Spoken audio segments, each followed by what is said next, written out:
I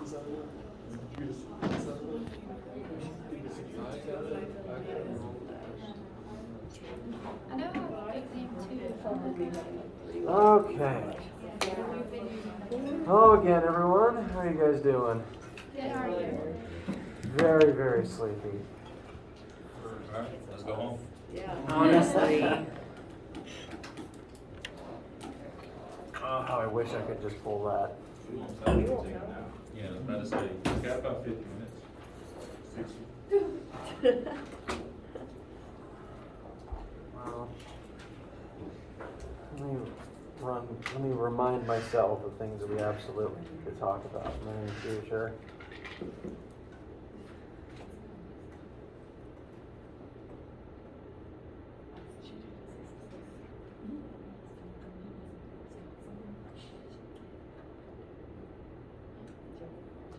Why do you have that sweatshirt on still? It is so hot in here.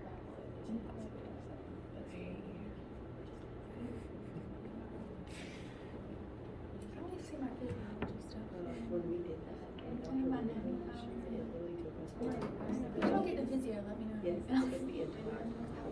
We'll revisit. So that way we can go. I don't know. Like, I love Dr. Ricker. Okay.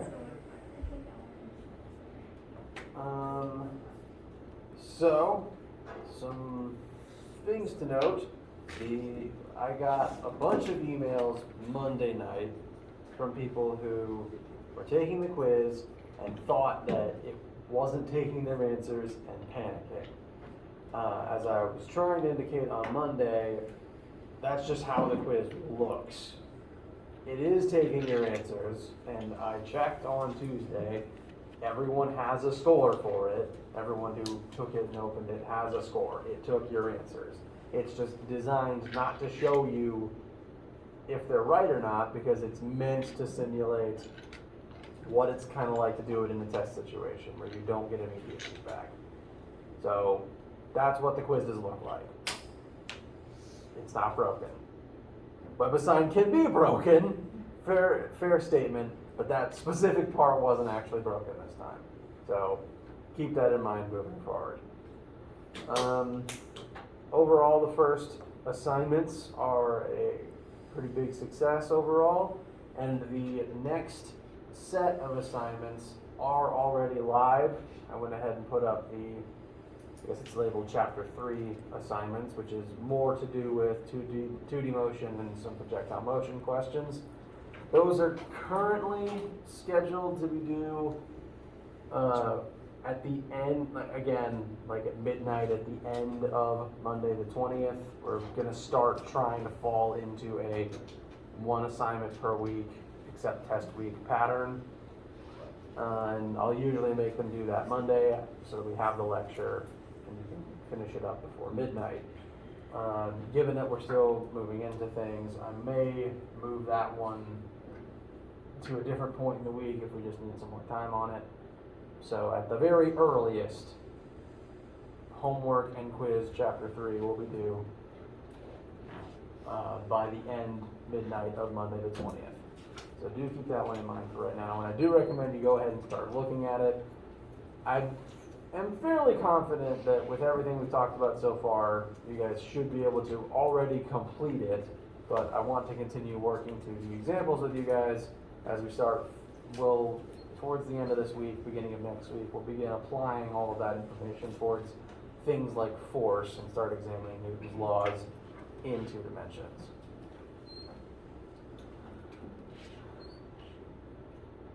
So before we do that today, any questions, comments, concerns about absolutely anything at all from you guys? Yes? Are our tests gonna be like 5 p.m. free hour? Like where we take it in the afternoon or evening? Good question. Now, if what is being described is unfamiliar to anyone else in the room, the physics department in the past was working on a policy where all students would come together to one place in the evening, every class, take it all together at once, and they'd have basically as long as they needed to, as long as they were willing to stay here. That is slightly less ideal of a system now. The benefits of that system were everyone would take it and have it done and over with, and then you just go home and I could get them graded to you quickly. And you could take as much time as you needed to. The downsides are it did require students to be in a place at about 5 p.m. And currently, with the limitations we're currently working within, it's not great to have a huge amount of people in one place if we can avoid it. So, I'm thinking, and this is one reason why I don't have incredibly well-defined test dates for you yet. I'm still working on, I've been working on my test system since COVID began, and I'm still changing it, trying to make it better. I think what I'm leaning towards for this semester is using lab time for taking a test. So, and the benefits of that over the other system is no one has to squeeze it into their schedule, because the way that it used to be done, it was just outside of class. You have to show up at dinner, after lab possibly, outside of class time. You just have to make time for it. My thought is, instead of having a lab during test week, we just have the test instead. And you show up and you have up to 3 hours to take a 1-hour test. So we already have the extra time bank built into the period. I far prefer that to trying to get everyone in here and get a 1-hour test taken, or I guess a 50-minute test taken in 50 minutes, and everyone rushing at the last minute to ask questions, everyone panicking, and then having to still work around academic accommodations. I like the idea of having the 3-hour window open, just for anyone who needs it for any reason. And if we're moving, my plan is to, I'm stumbling all over my words already today. And so my plan with this system is, on the week of a test, which again, you guys will know weeks in advance, you would go to your normal lab time, but rather than experiment, everyone would be in their, at a seat, taking the test, and once you're done, you can leave.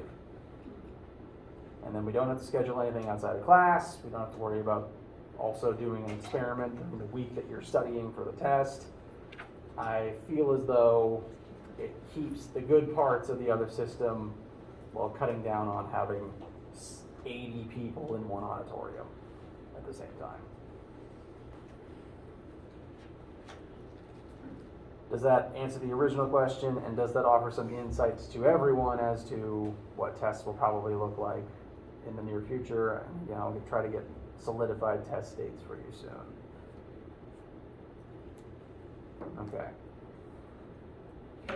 I am thinking our first test will probably be in about a month, so probably about part way or towards the end of October. So that is something to go ahead and keep in mind. I will, again, get an absolute week, since we're going to be doing it in lab. I will tell you the week of the test very soon. And then also the week of the second test. Any other questions?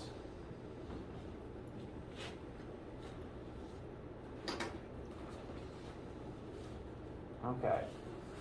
So, I've already been talking too much.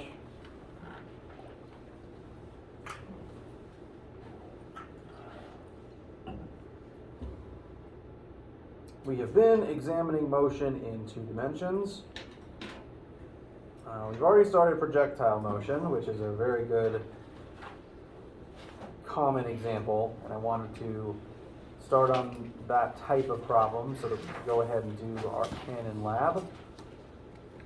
And now we're going to look at some other examples that are technically 2D motion to sort of increase your wheelhouse of situations where you can look at the question and intuitively know what to do with it. Because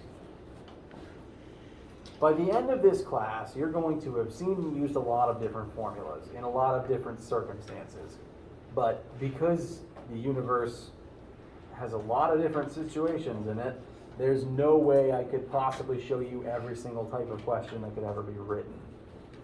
I am going to show you a lot of different types that will use the same formulas in slightly different ways to work on your ability to just treat the formula like different wrenches, and each question you just want to use a different combination of wrenches in a different order to get you where you want to go.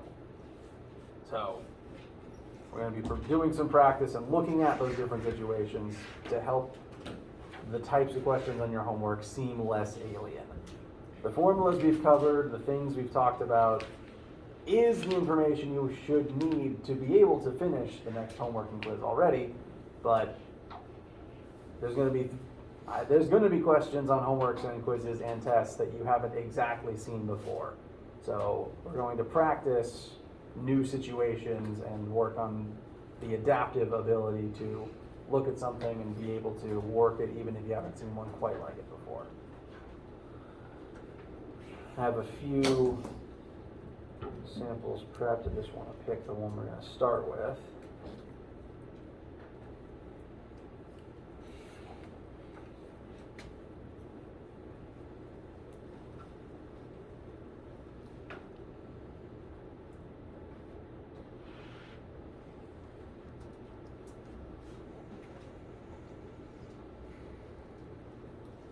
Okay.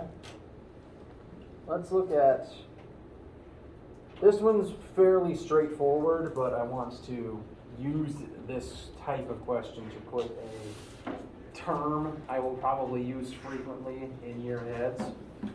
So this is a 2D motion question. We're going to be analyzing the motion of a football as it goes through a football game. A quarterback takes the ball from the line of scrimmage, runs backwards for 10 yards, then runs sideways parallel to the line of scrimmage for 15 yards. At this point, the ball is thrown 50 yards straight downfield.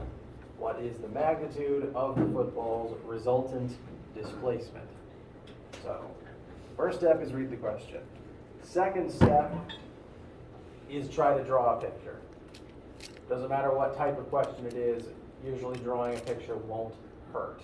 And in this case, I would consider the picture mandatory because we're dealing with at least 3 different vectors here, and we want an image to help set up exactly which ones are in what axis and how they relate to one another. So, let's say that this is our line of scrimmage. Let's say we're kind of looking at this from like the angle of the stands, but also kind of a bird's eye view. So the field's gonna run this way, and this is the line of scrimmage wherever this particular play is starting from.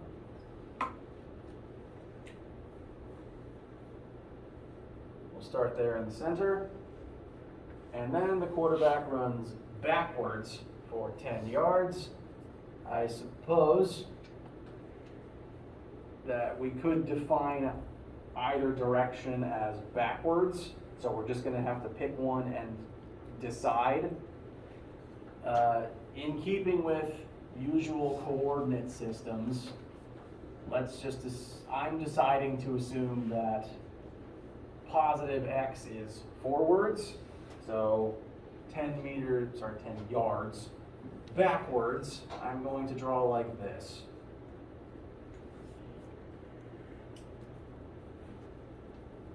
That is our first vector.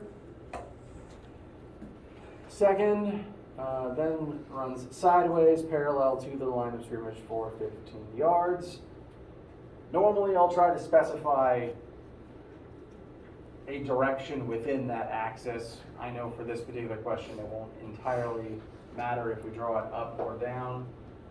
Normally I will try to be more specific than I was in this one so that there's no question. But I'm just going to draw upwards for now. So 15 yards in the y-axis. And then the ball is thrown 50 yards straight downfield, which I'm going to interpret as forwards. And look something like this.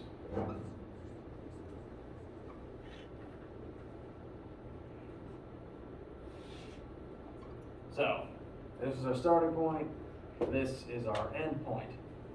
In drawing this picture the way that we did, we've functionally taken three vectors and drawn them tip to tail.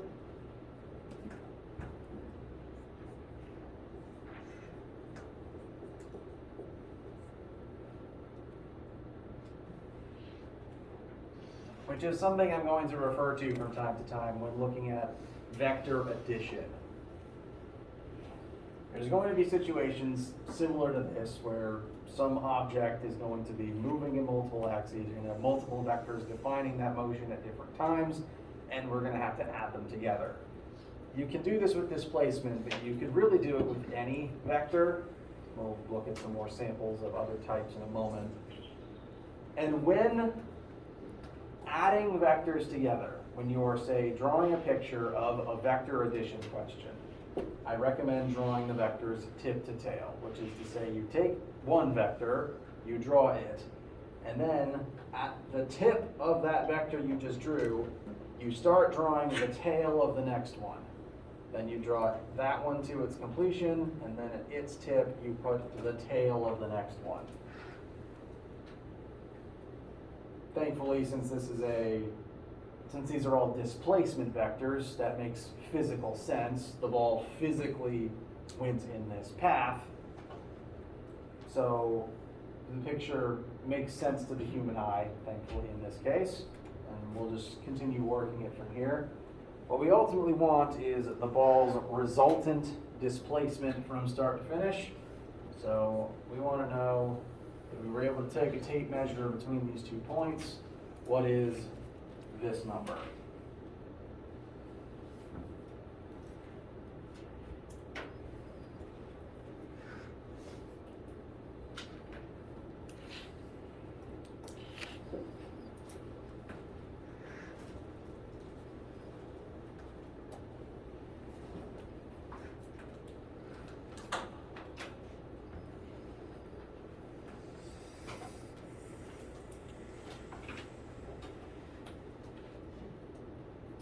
Now, what we are ultimately doing is vector addition.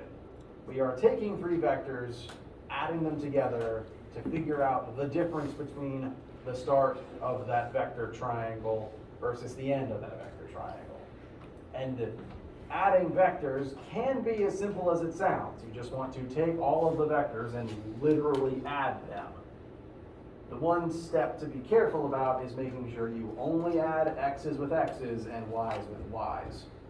So let's look at our three vectors and just break them down into their components quickly. The first vector we drew is x-axis only, and if we're defining that first move as in the negative x direction, that vector would be negative 10, 0. The second vector would be 0, 15, and the third one would be 50, 0. And then you can literally just add them. So in the y-axis, 0 plus 15 plus 0 is still 15. Negative 10 plus 0 plus 50 is going to give us positive 40.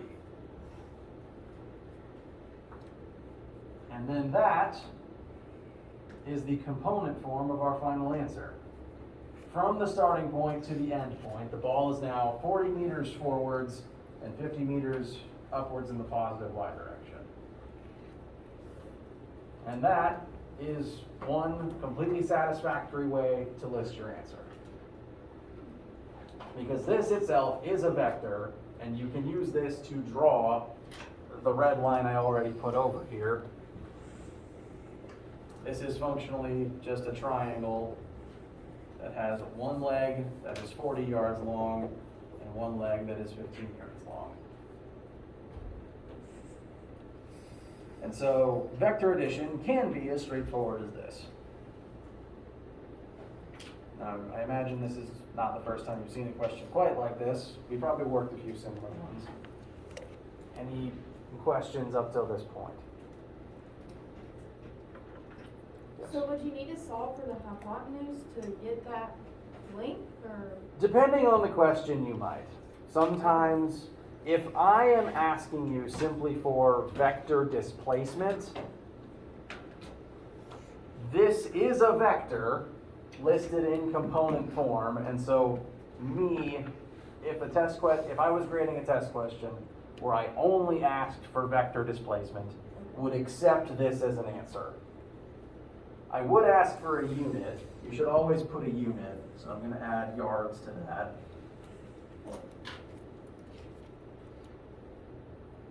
But if all you want is a vector, this is a correct way to write a vector, and so you can keep your answer like this if that's all I specifically asked for.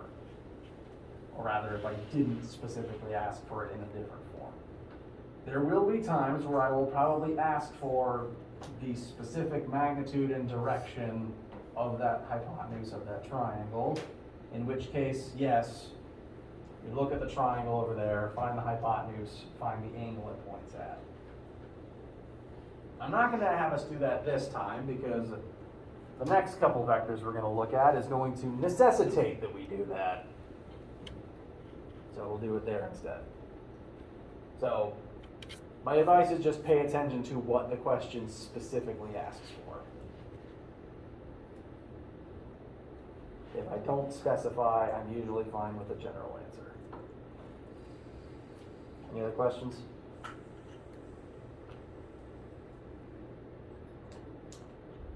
Okay.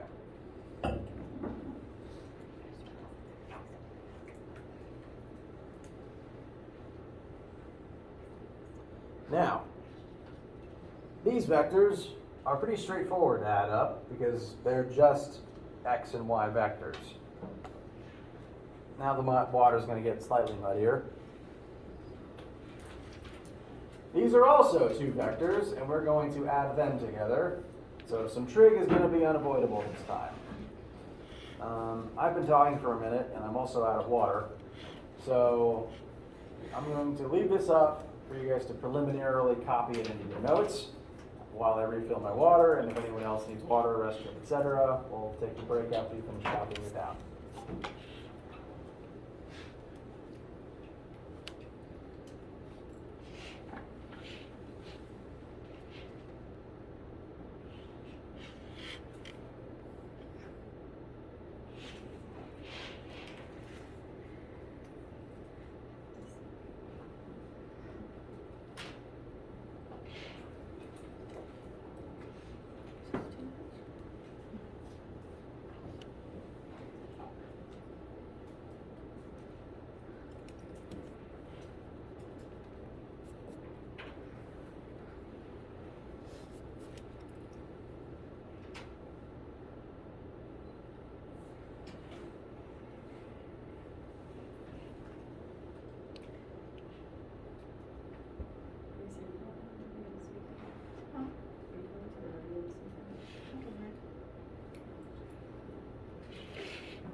Are you?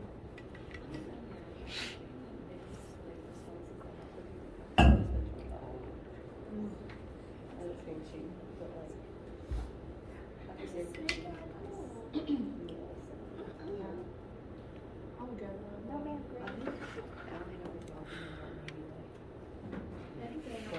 How much does it just go? Something that's in our room and I'll go. Like yesterday, because Like last time we did maybe February for only an hour and then we left. she said check it out for you. You could check her skin anytime. What a great way to start your day. Yeah, really nice stuff. Yeah, I think I put the poster for her.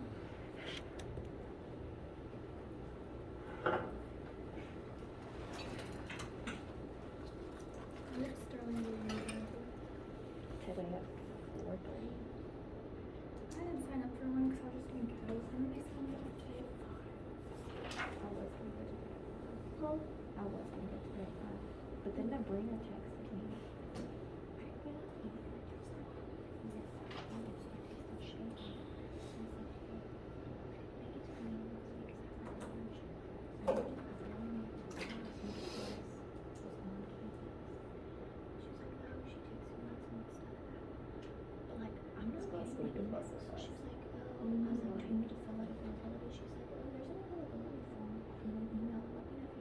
I didn't get it.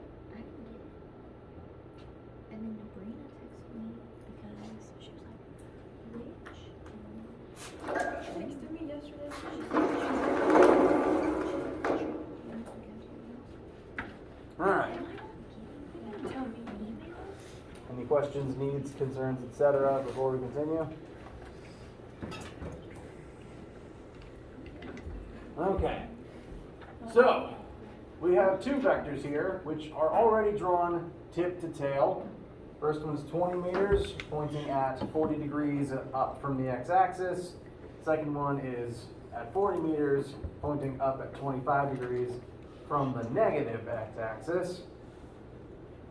And we want to add them together to figure out the total displacement from start to finish. So, we do ultimately still want to just add them together, but since they are not already in terms of x and y components, we need to break them apart first.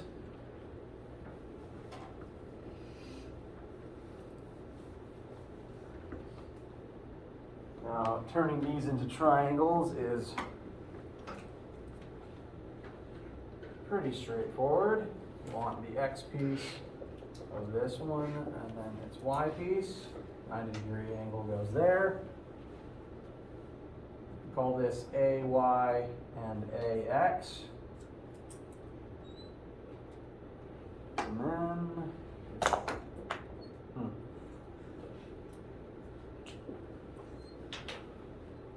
second one, this X piece, that Y piece, I'm not tall enough. We got BY and BX. And so what we're ultimately going to want to do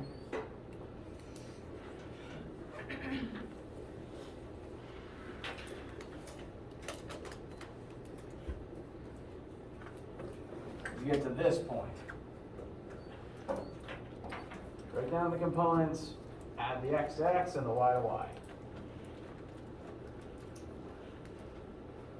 So, trade time. We know the hypotenuse of both triangles, and we know one of the non-right angles. So we're just going to have to do a little bit of SOHCAHTOA to find the two legs of each. First one here, I'm going to put SOHCAHTOA up just in case.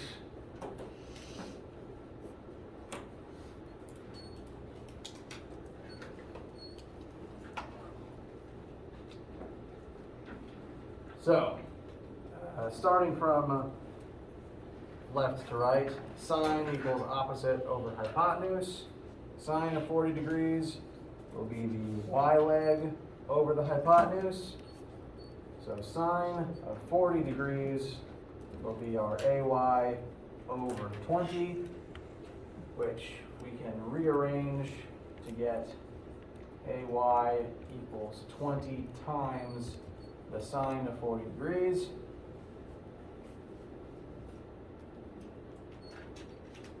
And then cosine.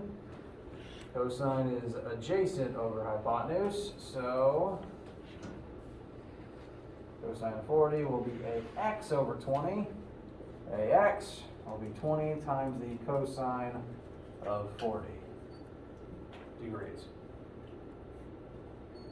I'm going to probably keep reminding you to make sure your calculator is in degrees mode, and you'll largely be able to keep it there for most of this class. So you don't have to worry about switching it around once it's in degrees mode. Then for triangle B, we've got same basic setup, but slightly different numbers. Sine of 25 will be BY over 40.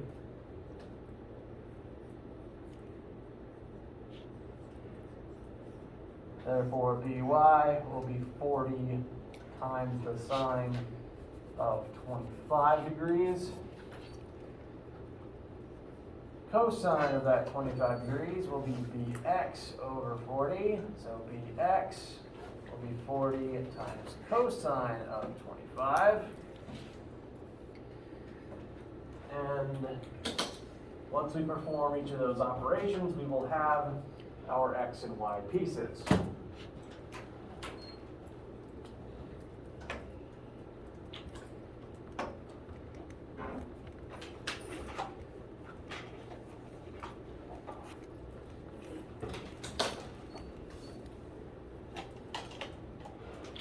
Okay.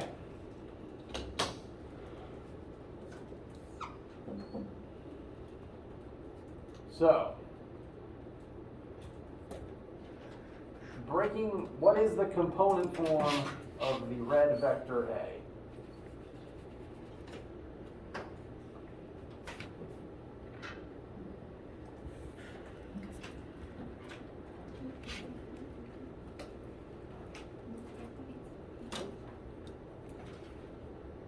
If someone was saying it out loud, I don't think my ears don't work great, so I don't think I heard you. Does anyone disagree with this answer?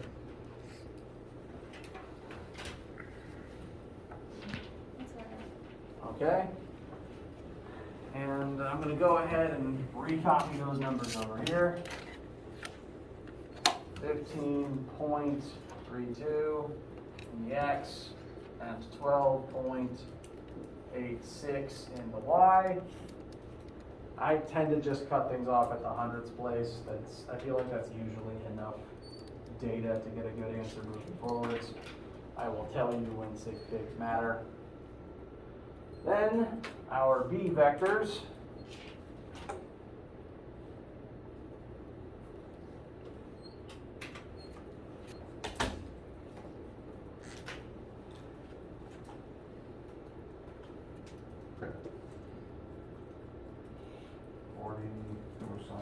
Five.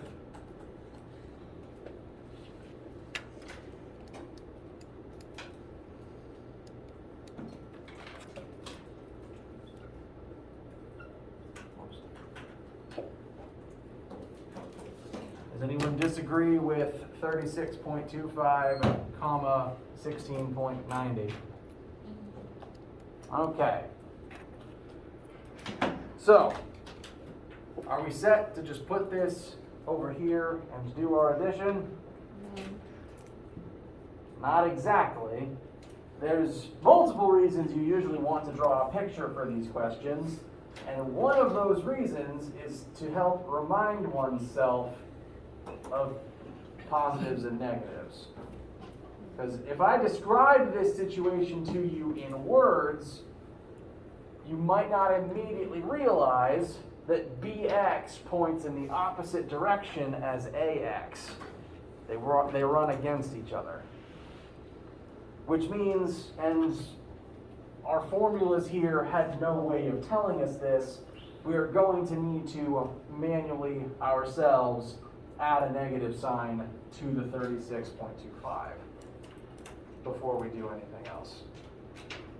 So, I'm going to probably remind you until you're done taking physics with me. First step is read question. Second step is draw a picture. With that, we can now take that vector and put it over here. And we can do our x and y addition.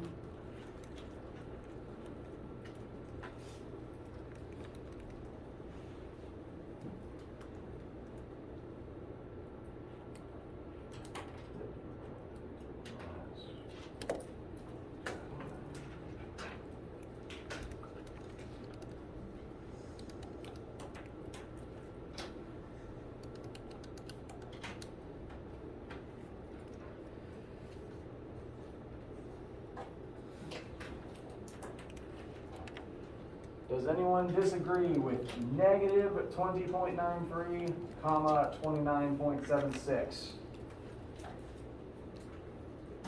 All right.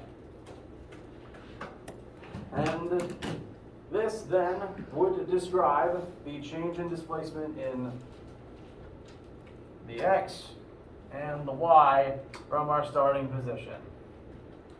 And again, if I only asked for vector displacement, once we add a unit, this would be a completely acceptable answer.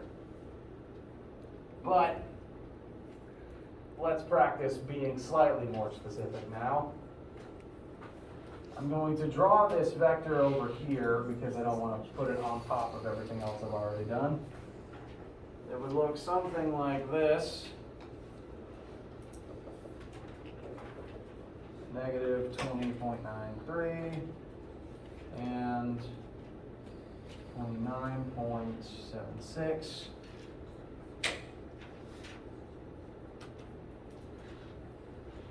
So let's just convert our coordinate form answer into a magnitude and a direction.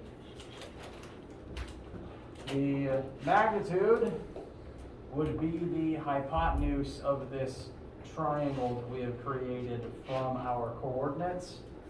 And we know the y and x leg of that triangle. So we have multiple ways to be able to determine hypotenuse. I find our students tend to prefer Pythagorean theorem for that. Anyone disagree?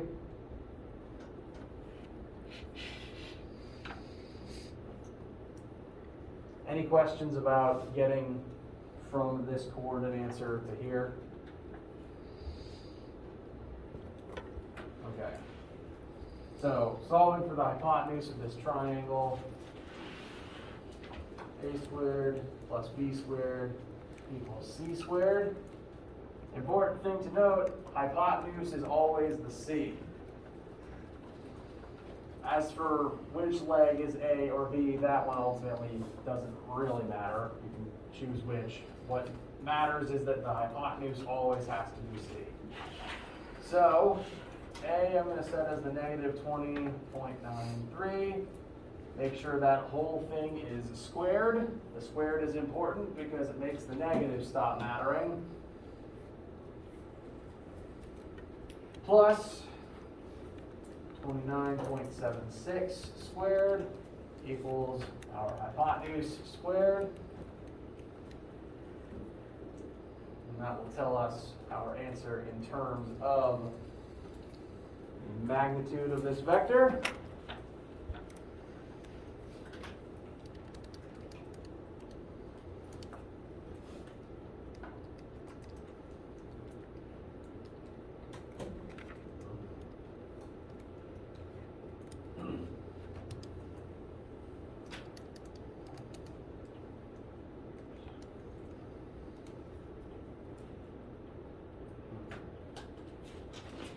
Okay.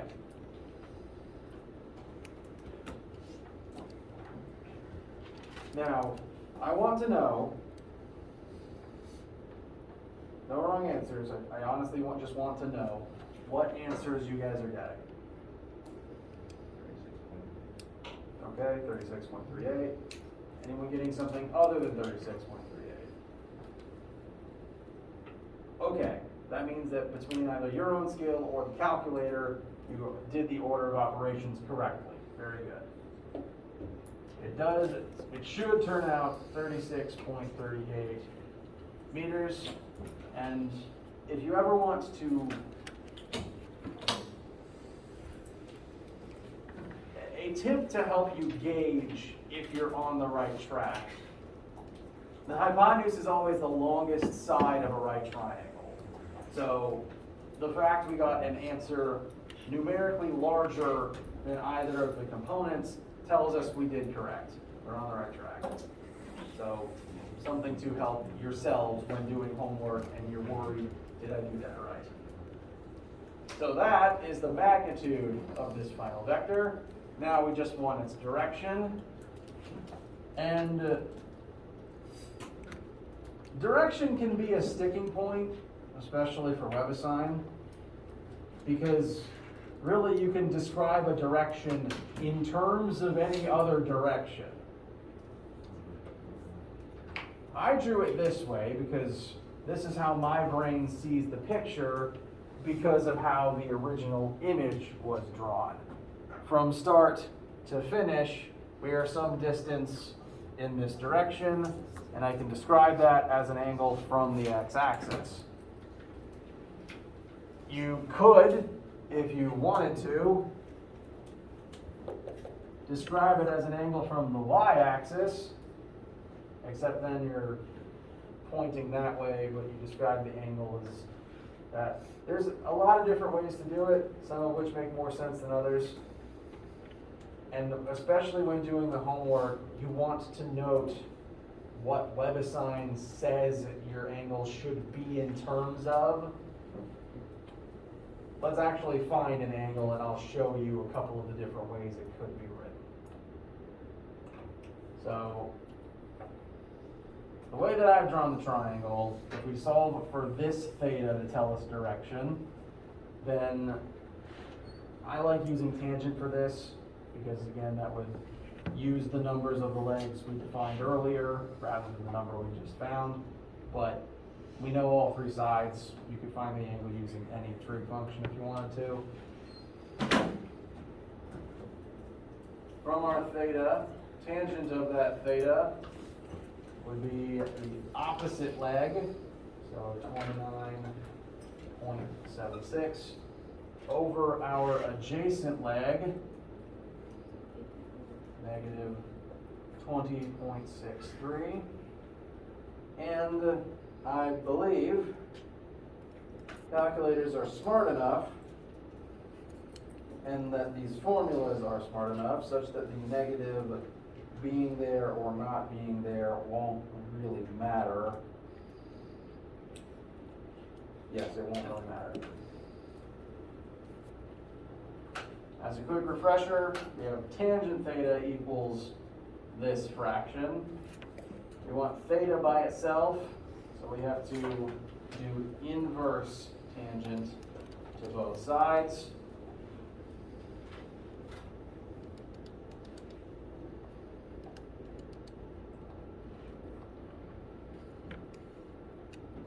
And if you did include the negative sign, your calculator should inform you that the answer is negative 55.88 degrees. Does anyone disagree?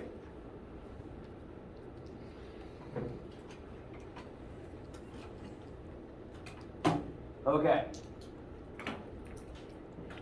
Now, what that answer means is, and again, how you describe your direction can be done a million different ways, but that negative, since we included a positive y and a negative x, we got a negative angle, and what that tells us is, since most coordinate systems assume that counterclockwise is positive, the negative angle tells us that from whatever our starting axis is, the angle was pointing clockwise from there.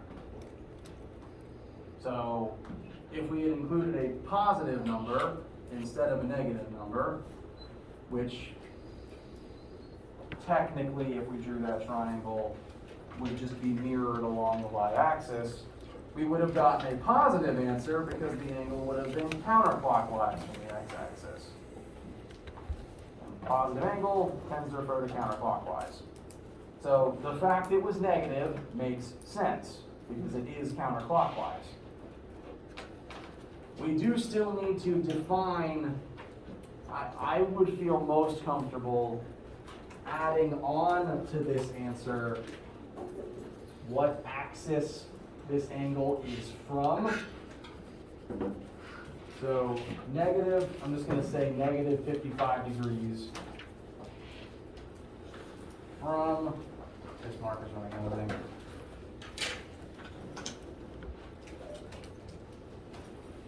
From negative x. Because we spun this many degrees counterclockwise from the negative x direction.